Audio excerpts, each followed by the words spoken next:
Okay, welcome to part 4. It's time to put on the top and fretting. This week there won't be so much because my kids are not in a kindergarten. It's closed for 2 weeks. I don't have so much time, and it's beach weather, and gotta spend some time with the family.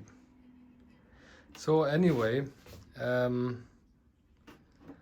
did not film this, but I before put on this top, and this side axis, even after this cut, was still pretty bad and too much, and not like too much to really squeeze it in while clamping.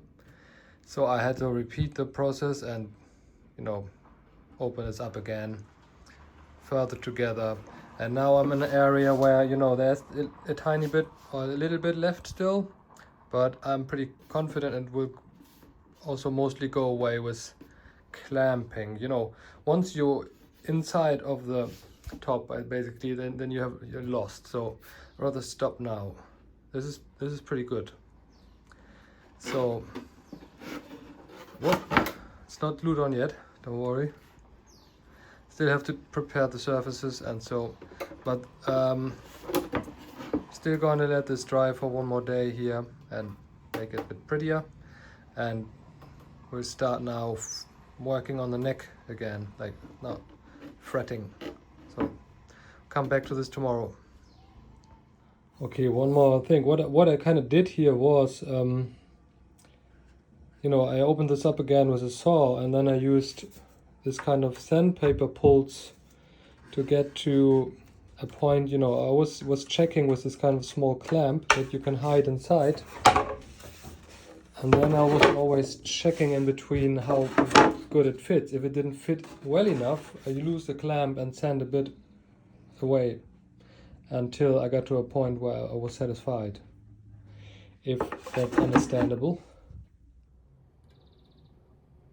Okay, I told you I was putting on shellac and alcohol-based stain on here, and it worked rather well, but there's still some light spots, and there's still a little bit of a witness line here.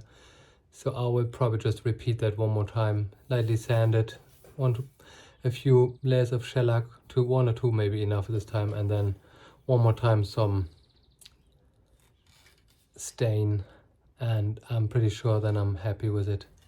I think it does not look alien. It's still a bit rough now. I would have to sand it lightly, but in general it does not look out of place to me on this guitar. It looks better than before. Anyway, now we come to this side of a neck.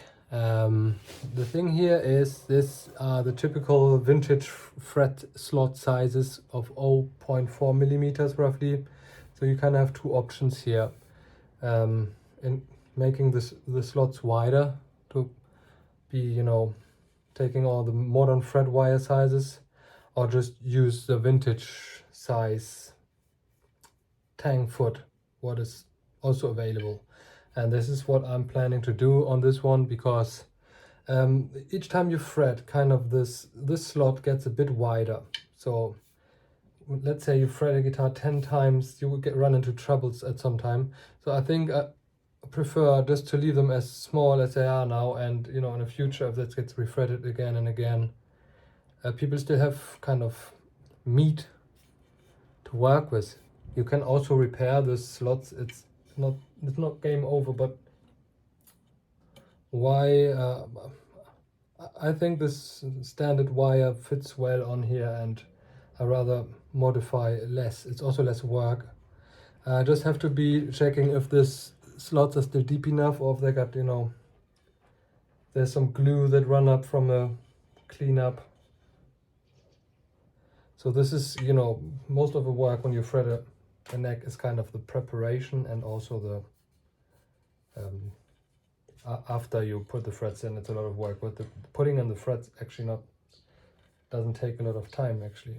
It's just you have to get everything right before you start, and afterwards you have to get a nice smooth feel everywhere and have them leveled. But if you if you send this neck straight, for example, and you really seat each fret properly, you oftentimes can get away actually not leveling them after fretting and still have an action of around 1.5 millimeters low E.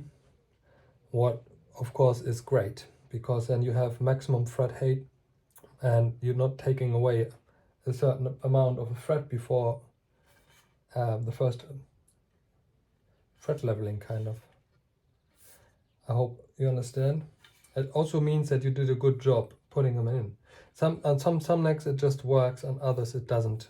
It's just the way it is. Some necks then move under string tension more than others, and then you can still use this kind of device you can get on StewMac, for example. It's very, very handy for this purposes. If there's one or two high spots somewhere, just take them off with this fret rocker file. This is under string tension. For example, we see I will fret this, and then I will check each fret position with this rocker, and I have a good experience with that. There might be a little tiny bit of rocking sometimes. It doesn't have to be bad, depending on the position.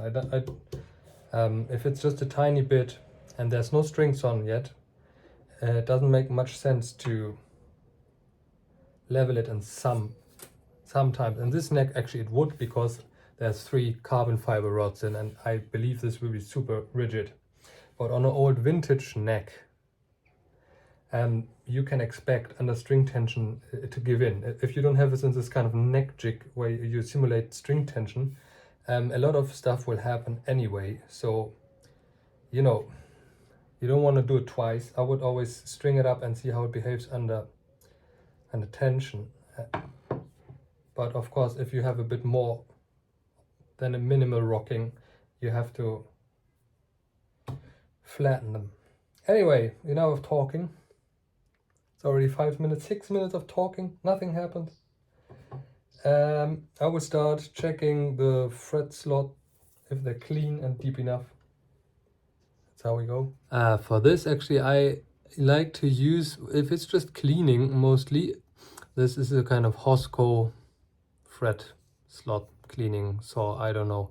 It's also 0.4 millimeters wide, so it fits in here well.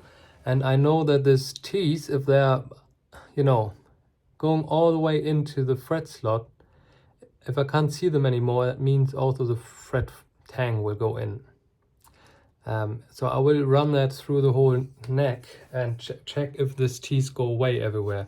And then I know that this slot is actually deep enough for the frets.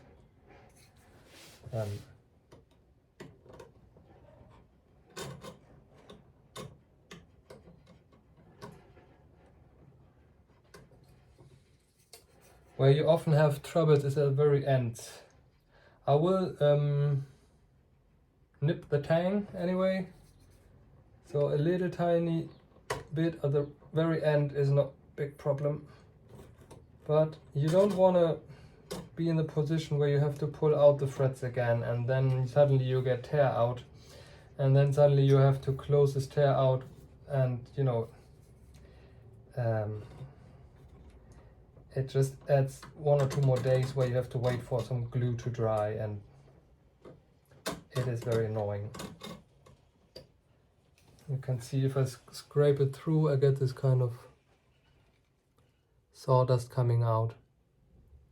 Okay, this is just a process now I will do for every fret slot, and then I'll show you the next step. Okay, I will also use this scraper with the back of the scraper to get into the corners and really just get out the sawdust.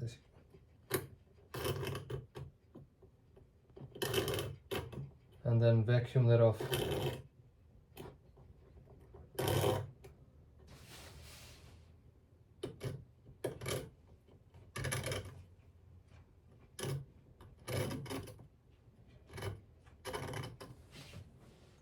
Okay, next step is to open the slot a bit with a 3-cornered file.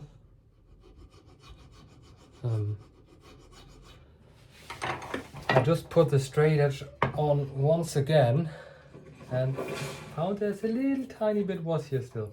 So I sanded a tiny bit more,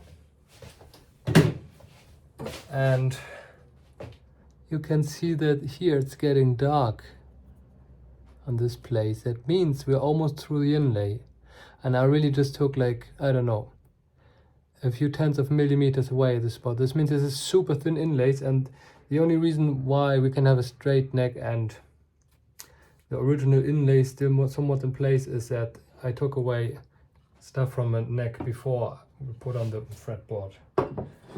So yeah, you couldn't have sanded it straight. It would have just, you know, got ugly. Anyway, back to topic. Slowly open them up so the threads go in without trouble. I would not recommend to save time on these things. It just will bite you in the ass later. If this is not enough, I also like to take a saw with a wider blade and just, you know, run it through it. This is surface ones, like 0.6 or 0.7 millimeter wide.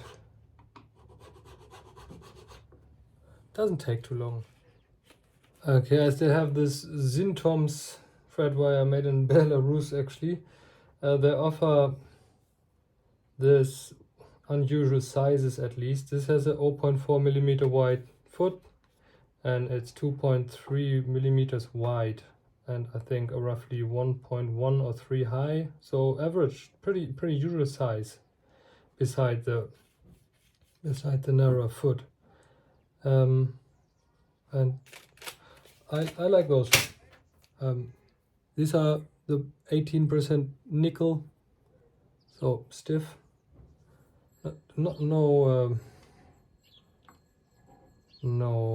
stainless steel, but good enough. And still have to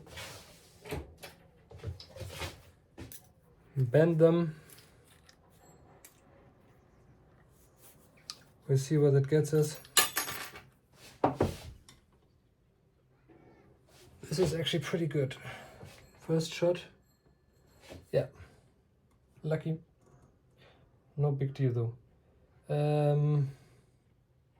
I really don't like this sizes of thread. You always, you know, the first 3 threads often you can use one sheet, and then afterwards you always have to throw away a huge portion of this thread wire, because you're left with this kind of amount that really doesn't go anywhere. But it is what it is now. Okay, I will glue the threads in with fish glue and hope for the best.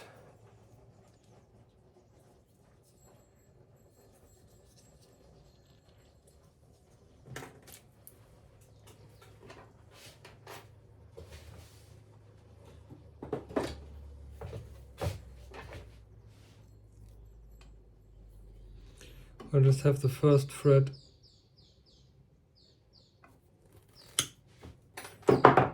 see how it goes.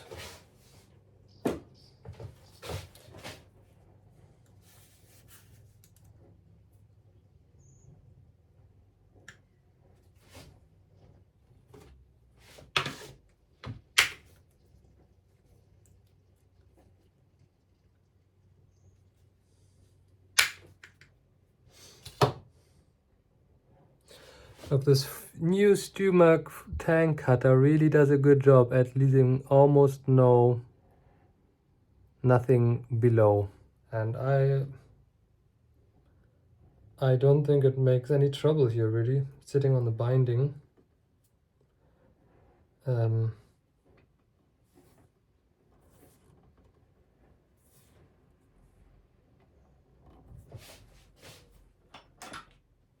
I will use this thread press for parts of the neck where I can use it. and then see here if I use some kind of clamping device or hammer them. I will see how it goes. Every neck is kind of different. Every combination of fret wire, fret slot, fretboard, wood type, I don't know. They all they all react a bit different to the same treatment. So we'll see. I think this is more or less no, actually yes.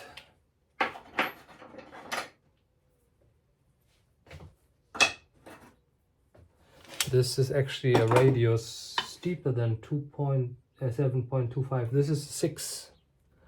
I find this kind of extreme radius on many vintage guitars. I mean, I'm working on a lot of German guitars. Many of them have 6. That's pretty good for playing chords, but not so great for bendings. But this is not a guitar that was made for Van Halen style anyway. It is what it is. Some people love it, some people hate it. But this doesn't make as much a difference for playing chords, I think. And I think this looks good. This goes in. So I will just put on some glue and hope for the best.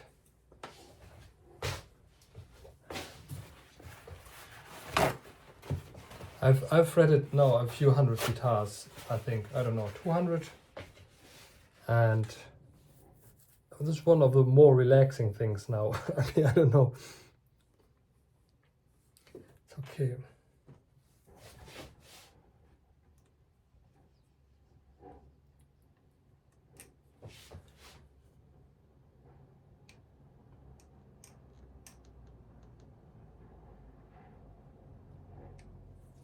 And this is fish glue, and they will have to cure at least until tomorrow before you continue, before I continue, before we continue,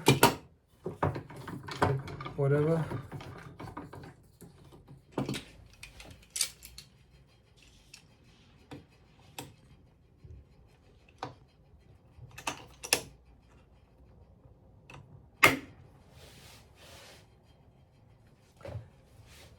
This fret press has this very handy function that you can just, you know,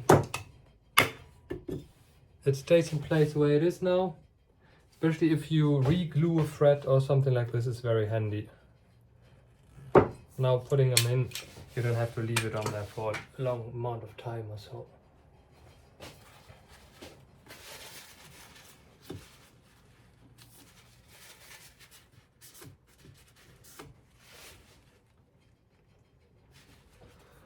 When I put in frets, I really want to see that they're all the way in. I don't want to have to come back and take away half of a fret through leveling because something wasn't seated properly.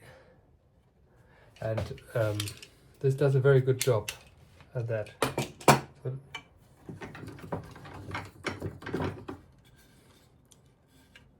So maybe I can get a good angle here.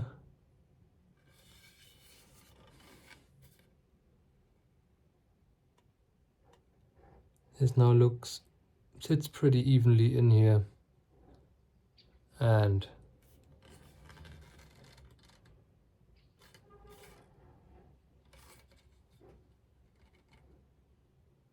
let's see.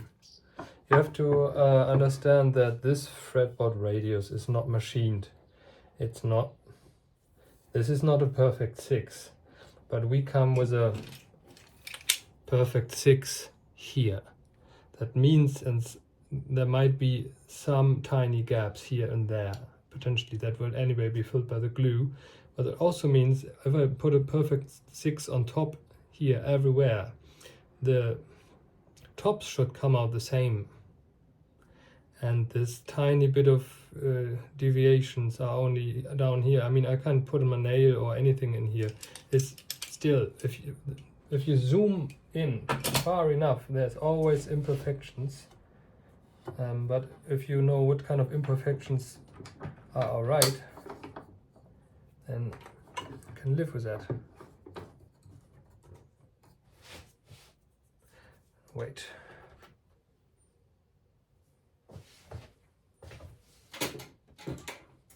I have this Summit fret cutter. I also have a StewMac fret cutter. I found that this Summit, you get it in Dictum in Germany, it leaves you can get closer to the edge here when you cut off the excess here. Now you can get closer to the edge, and with this StewMac one, that's why I like to take this for this purposes, and for normal thread cutting purposes I will just use the StewMac one.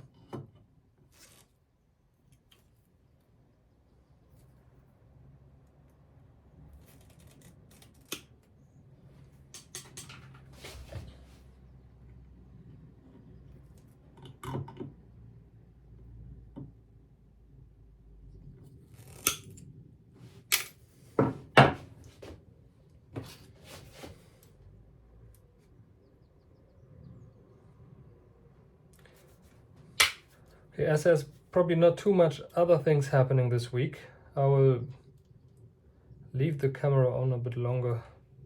This fretting process.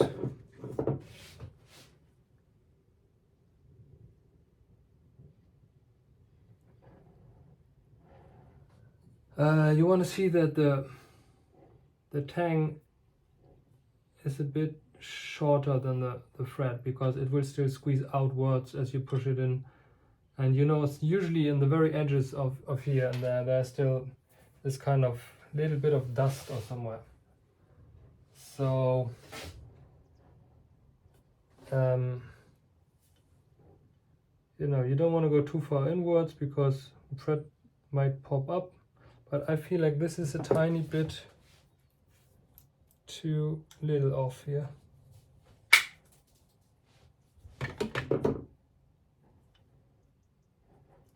And that's better.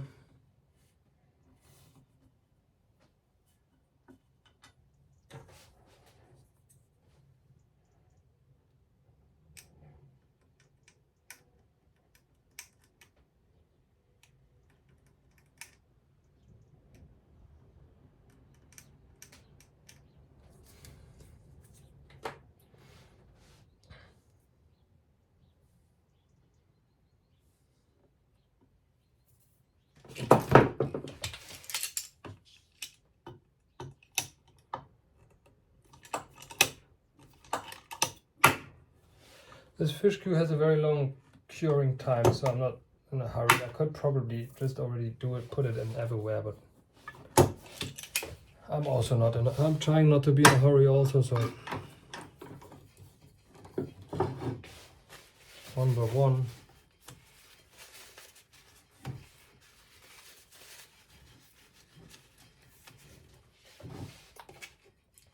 And this one should still be big enough. Barely.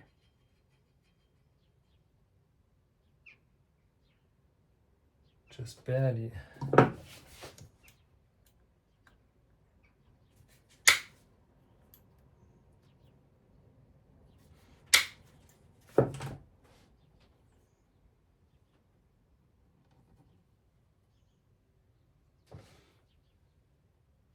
Yeah.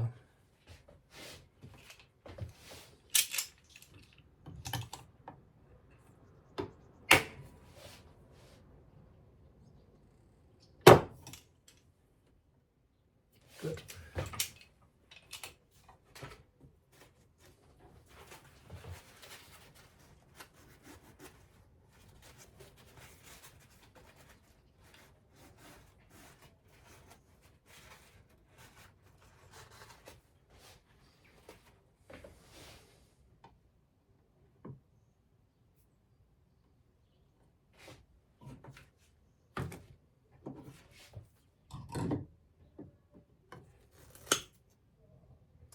Classic.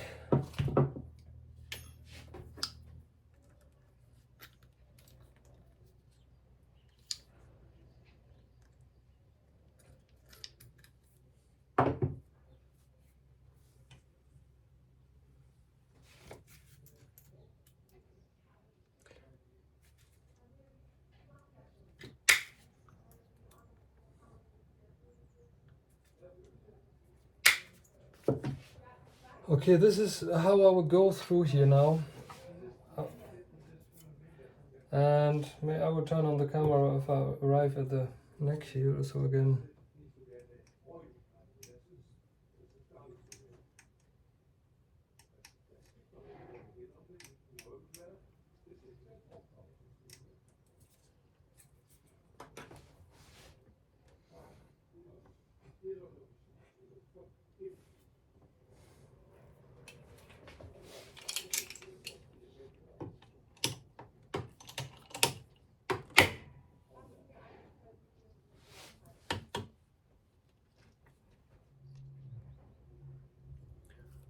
okay, forget about what I said about the fish glue here. Wouldn't be a good idea to fill all of those before putting on the threads, especially when I glue in threads. I don't always glue in threads. I like to check, you know, in between that there's no bigger rocking going on anywhere, because once the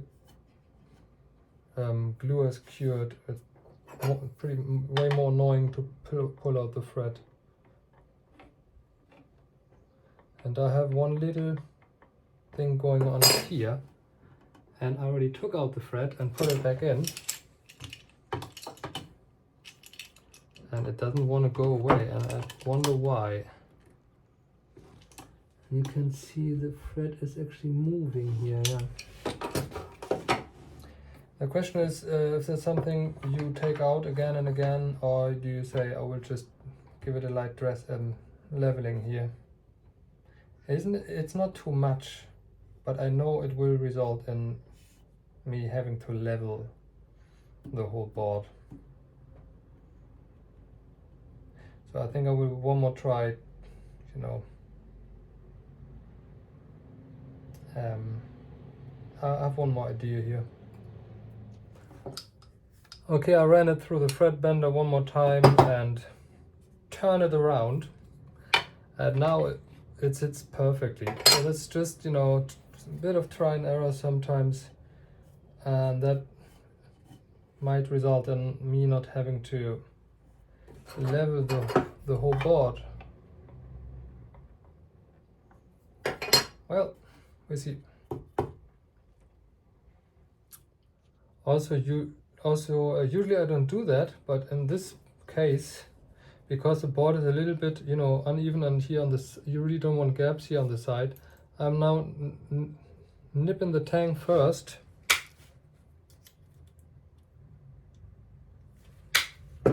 And then I will run it through the thread bender with the tang off. And I do believe that results in this outer portions being a little bit bent more inwards than there would be otherwise, because there's no support under them. What helps to prevent this kind of gaps, and so it's good.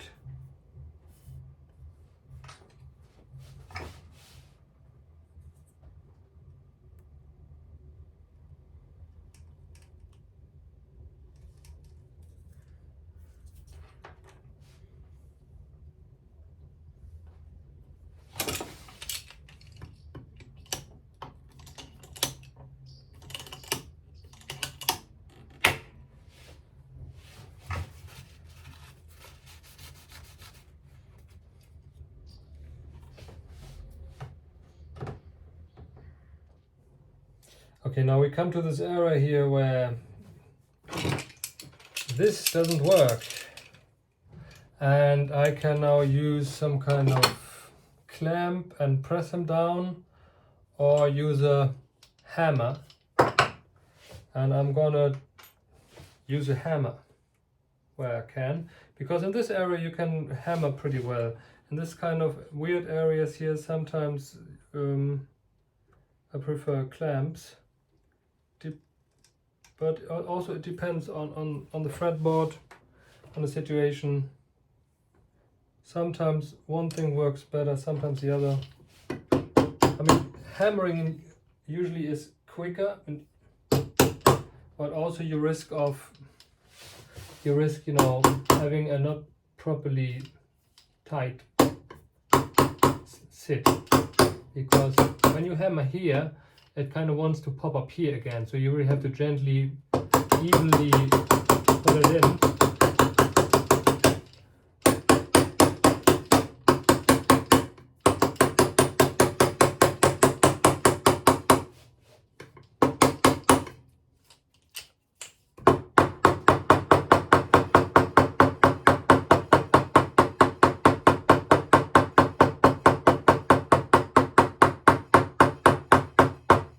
The deeper it sits in, the harder I also hit it. But I'm not hitting it very hard.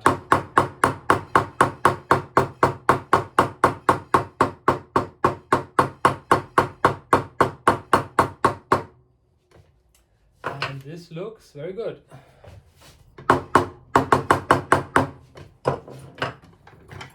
You can see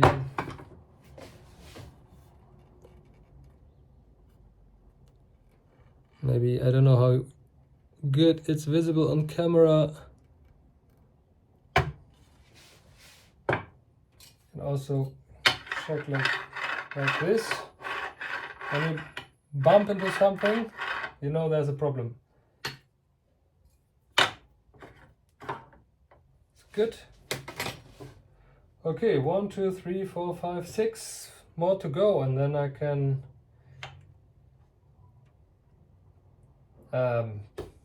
put that away until tomorrow, I guess.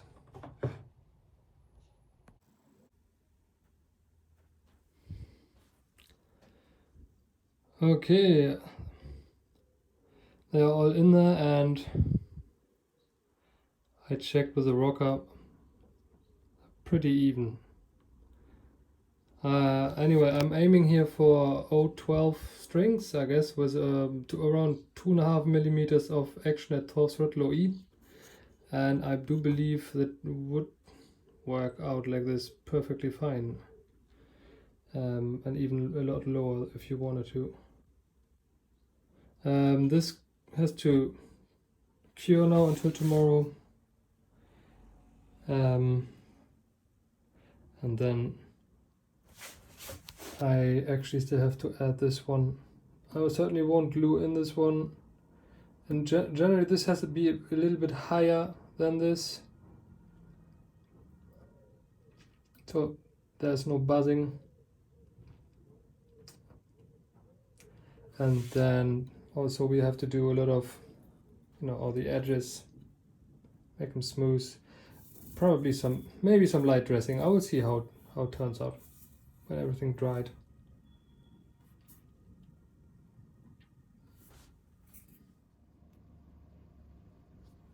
Okay, while the neck is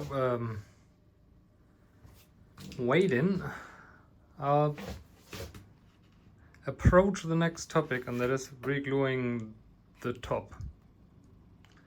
I think I said before I will reglue this with hide glue, but as you go deeper and deeper into it, and I noticed that I think both top and back kind of failed to stick here, and I think the main reason for that is that most of the glue surface is this black binding, and hide glue doesn't stick to binding very well. So you see half of this at least will be covered by this black binding, and I don't think this is a good idea to glue this on with hide glue, because it will not hold most likely, whereas Titebond Original is also pretty reversible. At the same time, it sticks to binding pretty well too.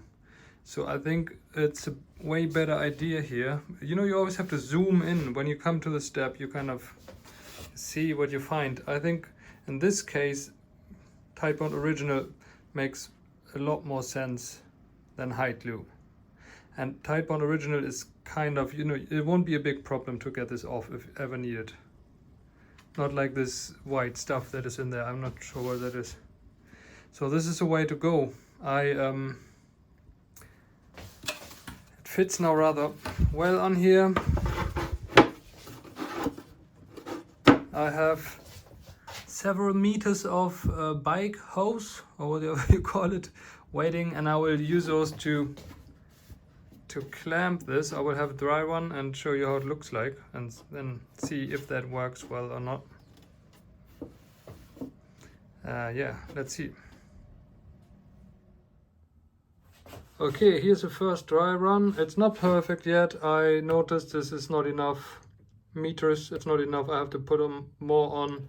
There's still these little areas coming out here and there mostly. I will also use cam clamps when I glue this. This area here looks actually pretty good now. This is not the worry. But here and there, it likes to come out everywhere. You really have to be careful it goes to the right place. I will put some more hose here and have another round, and then also use cam clamps, because I can't go further than this. And then if I feel it's good enough, I might give it a go. We'll see. Okay, I tried to clamp it one more times and noticed there's some places where I have to mate those two pieces together better. Like here, it's a bit high, it doesn't sit perfectly on here. And then you have places, I don't know how they, but like here, I don't know if you can see that, where this binding was kind of pressed below the surface, and when you put it on, there's just a gap. So I tried to sand this away a bit. Other than that, it fitted pretty well. Here you have that in smaller degrees. I have to take care of those first. Okay, you can see it got brighter here everywhere, also on the sides. This wasn't really level anymore, so I had to sand it flat and fresh with a binding, and also in itself. It's older wood, it moved, I don't know, maybe it was never perfect to begin with. Anyway, I'm trying to make this and the other side down there as flat as possible, so that when they're squeezed together, really mating. Takes more time than you think. Okay, I put more hose on, I put some cam clamps on. There's still some little problem zones here and there, but I never expected to go on perfectly anyway. I think I can manage to get it on pretty well, and you know, dry clamping this is one thing, but when there's glue on, it's gonna be a bit more tricky once again. And this thing, I'd now put it on 3 times, and the problem zones usually come either here or up there, you know, I don't know. The side just is not the same shape anymore than the top, so, but it's to a degree I can live with, and it's not too dramatic. It's way less than it was before. So I will give it a go, and fingers crossed. Okay, I cleaned this a bit more where I could, just the surface, and I will use a new fresh bottle for this, not the old ones. But I won't film the process. I will show you when it's done. It's enough. It's dressy enough. Okay, fingers crossed. Okay, it's next day. I glued it on, and it's alright. I can't say I'm super happy, because I hoped for even better for a better result. There's some light excess. Most of the guitar fits pretty well. Here I squeezed, you know, you squeeze in one side, it pops out another place. It's pretty difficult. I also used a belt clamp, I don't know, say, to squeeze it in here, and it was looking good everywhere, and then apparently I couldn't see here was a hose, and it came out here. This is the biggest and most annoying place. It's not, most of it's pretty good. Here's just a tiny bit. So I'm not gonna redo this because of this. This It's all right, but I don't like this. It's, you know, this is a place where it's the least annoying because you don't see this area when you play, really, but I would see if I manage to touch that up somewhat, make it less obvious. There's still a lot of glue. Luckily we didn't get the same tear out of varnish, but you know, most of the pressure is here on the binding, and this is this bike hose doesn't have this same cutting abilities because it's way wider. I don't know. Anyway, it's on, so I can go back to finish the fret job. We still have half of the fret job more or less left. I don't know, we'll see. Okay, I already started cutting off all the axes with this thread cutter, so they're all more or less even here now. And the next step is using this file to level them here. There's always a question of how do you angle this. I just always level it, and I increase this angle. I always feel with my hands until it feels, and until I come to a point where I not really run into anything anymore. So it depends a lot on the curve of the neck and how the very end of this, how this is curved here and everything. So I'm not using the same angle each time. I can start very flat and then end somewhere between 30 and, I don't know, 50 degrees, depending on, you know, the further you go like this, the less room you have to play in the end. But if you do it like 90 degrees, you would have sharp fret ends, and that would be annoying for your hand. So you have to have a good compromise. Okay, this is just a lot of filing.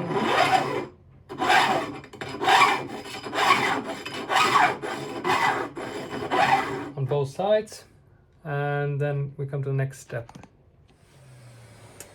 Okay, I think I finished this side now. I can just run my fingers here, and you know, it's not too scratchy. It's alright. Can have a bit more here, and then remember there's a lot of threads on this end and a few only on here per distance. That means you have to file here a lot longer than there. That often leads to different angles actually here if you don't pay attention. You can really hear and feel when the file is on metal and when it's on the binding.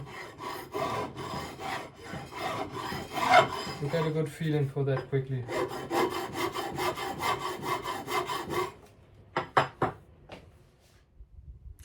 Okay, now I will address the sides of the threads. First with the flat side and then with a round overside, and that actually pretty quickly gets a pretty smooth thread end. I'm done with this file, and already you can kind of rub your fingers really on the edges without hurting yourself. This makes the biggest difference.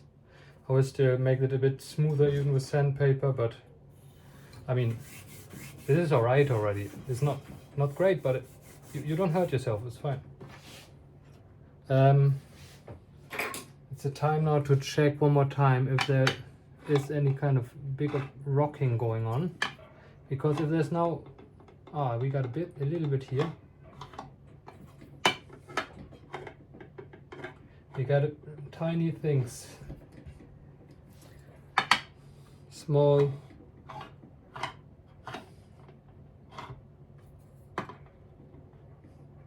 Yeah, a little bit.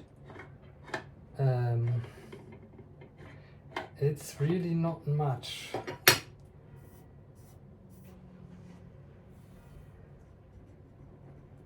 The question is now, do I level this one time before stringing it up, or do I string it up and then do spot leveling when needed?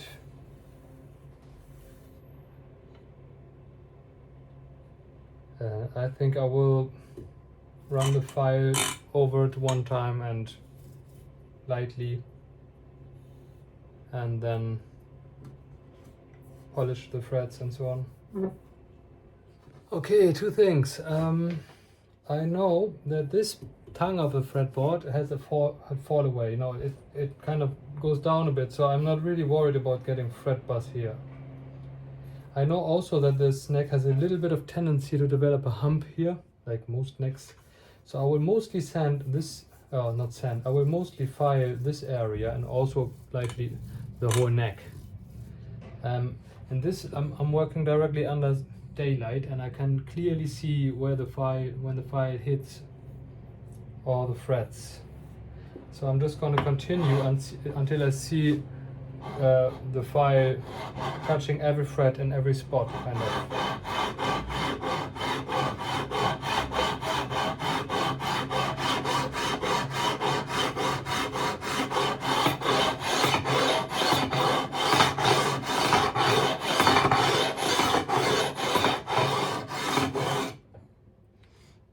Also, the first thread, I don't really have to take material away, because anyway, the 0th fret is a bit higher, so I kind of can start at the 2nd fret.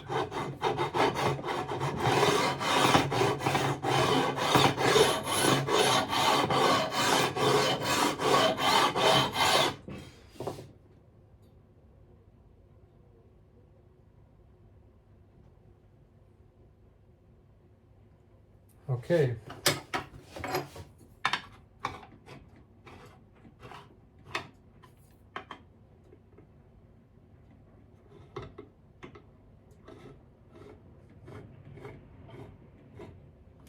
Pretty good.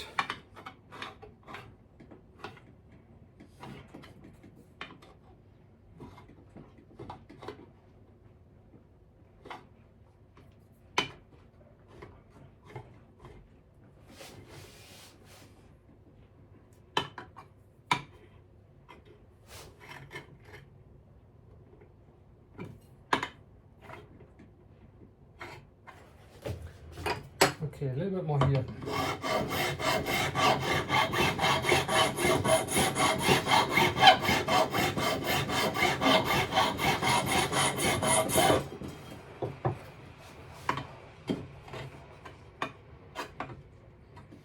Yerp.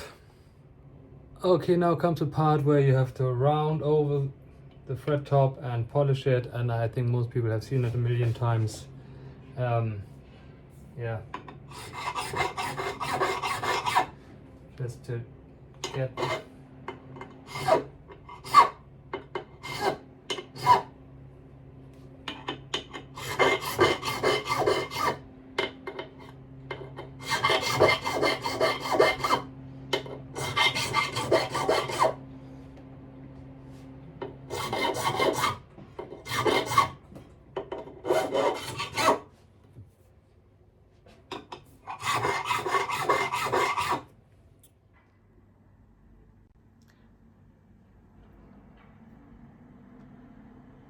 okay, the threads are shiny now. We still have this problem that, you know, the new black stuff is on the binding. I know that will be no problem later. I'm not done with the back of the neck yet, so. And I also still want to sand this maybe a bit high. I will see, actually, it's pretty good. Probably still get some oil. I don't want to sand this too shiny, it doesn't fit to this old guitar. Okay, next step is, let me think, yeah, go on with the back of the neck. Okay, we reached the end of the next video. We got the top back on. It still needs some cosmetic work, I guess. Obviously I got threads in the neck. Neck is not done yet. So next week I will continue still cleaning the neck and, you know, making it pretty. And then it will be time for neck reset. I also already built a bridge for this guitar. It has to be fitted, and so fitting a bridge to this guitar will be a pain in the ass because of how delicate this finish is. It's very difficult to sand.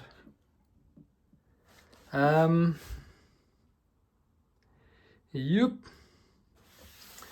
That's it for now. I'm pretty happy with the way things turn out so far, and you know, I think we got 2/3 in the bag, and I can't wait to play this at some point of time. We'll see. Anyway, thanks for watching. Hope you turn in next week. Oh, actually next week probably will be no video. I'm on holiday. So in 2 weeks will be the next. Okay, bye bye.